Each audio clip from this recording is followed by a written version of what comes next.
The vulnerability opens up, or can open up the opportunity for more people to be, or for people to be in your lives in a more meaningful and real way. Somebody who does everything for themselves and can survive on their own without the aid of anybody else could die a very lonely person. For some reason, I never had any clue that that wouldn't happen to me. It's not that I thought that I would do it to her, but I thought if it was going to happen to anybody, it would happen to her. It wouldn't happen to me. So there's that assumption that like the girlfriend is very doting and very loyal, and there's that other side of me where like I am a very good person and I am very loyal, but there's that back masculinity thing like hitting at the back of your head that like, well, I could be disloyal and it wouldn't be okay, but it wouldn't be like she.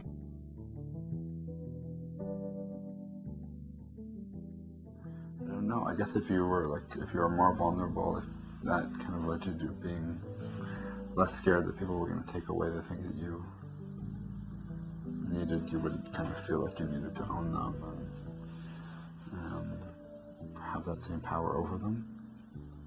So those were things or people or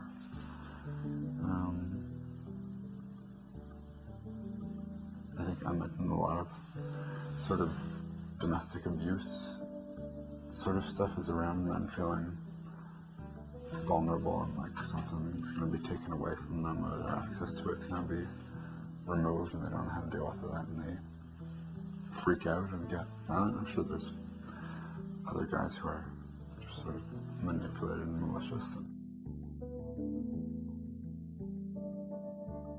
Well, if you're more open and more honest, more peaceful, I mean the opposite of that just seems obvious that there'd probably be less violence.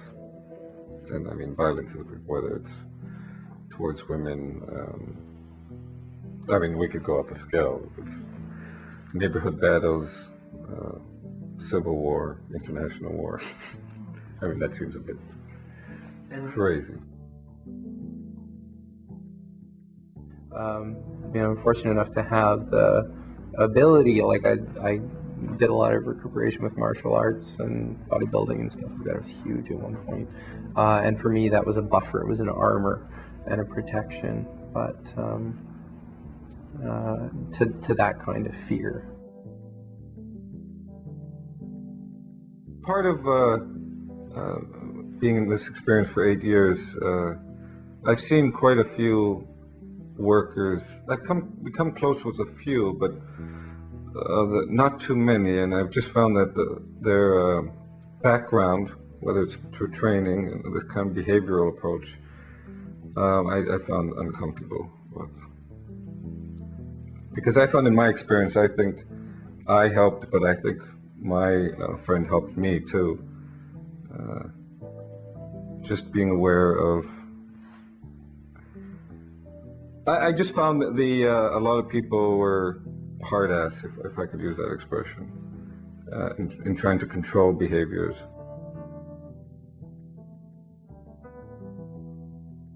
One fella, he loved to put on, he'd put shorts over his hair and pretend it's long hair, and he would do little dances. However, he was a very masculine guy, but he had no fear about playing around with female images and female things like that, which was nice. Watching certain staff members react to him was always interesting, and some people would tell him, don't do that, that's silly, you're behaving like a girl, that's wrong, or don't touch this other resident in that way, that's not what boys do, and things like that. So that was always very fascinating, and I think that people's values and people's ideas around masculinity were constantly being thrown on these individuals. And as much as we try to help them develop a sense of who they are and live autonomous lives, in a situation like a group home or a care support situation, we're teaching people how to do things. Well, I'm going to teach you how to be masculine. I'm going to teach you how to behave in a certain way.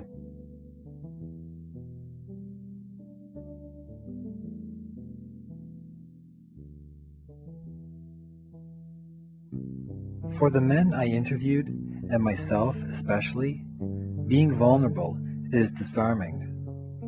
A good thing, but threatening to how we see ourselves, physically, mentally, emotionally, and threatening to our ability to control what happens to us.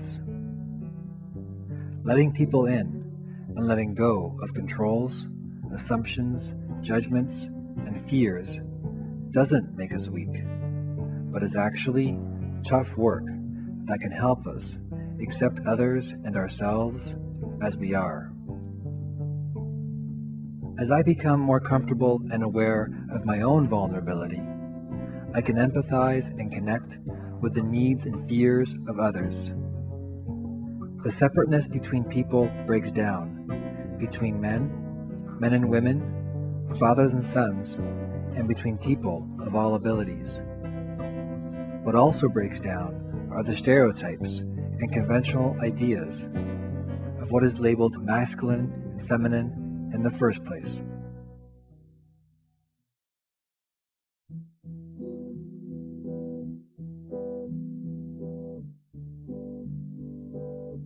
Boys' and men's greatest strength might be found in knowing how to ask for and receive help, as the opening story suggests. Whether the son is learning from the father or the father from the son, the current models of silence, isolation, control, and aggression cannot be healthy or peaceful, personally or politically.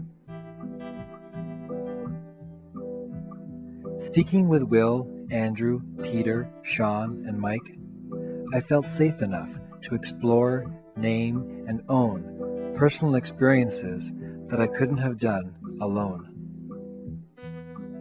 By sharing in and spreading other men's voices, and by paying attention to what I'm already doing, I can find my voice.